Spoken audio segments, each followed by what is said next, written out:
Dans la Bible, Jésus mentionne l'enfer plusieurs fois, utilisant divers termes et images pour décrire cet état ou ce lieu de séparation éternelle d'avec Dieu. Voici quelques passages et concepts clés. Lien avec la justice divine. Jésus enseigne que l'enfer est une conséquence du jugement pour ceux qui rejettent Dieu et vivent dans le péché. Par exemple, dans Matthieu 25, 41.46, il parle du jugement dernier, où les méchants sont envoyés dans le feu éternel préparé pour le diable et ses anges. La parabole du riche et de Lazare, dans Luc 16, 19.31, Jésus raconte l'histoire d'un homme riche qui, après sa mort, se retrouve en enfer, tandis que Lazare, un pauvre, est dans le sein d'Abraham. L'homme riche souffre et demande de l'aide, illustrant la souffrance et le regret associés à cet état. Les ténèbres extérieures.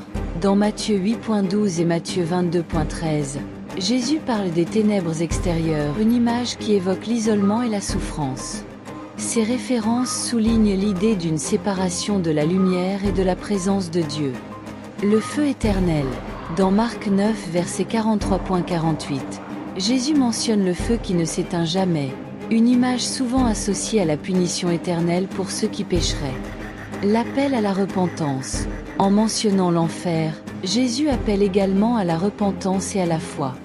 Il enseigne que Dieu veut sauver les pécheurs et leur offrir le pardon, comme dans Luc 5.32 où il dit « Je ne suis pas venu appeler les justes, mais les pécheurs à la repentance ». Ces passages montrent que, selon les enseignements de Jésus, l'enfer est un concept sérieux, destiné à avertir les gens des conséquences de leurs choix spirituels. Cependant, il est important de noter que l'interprétation de ces idées peut varier selon les différentes traditions chrétiennes.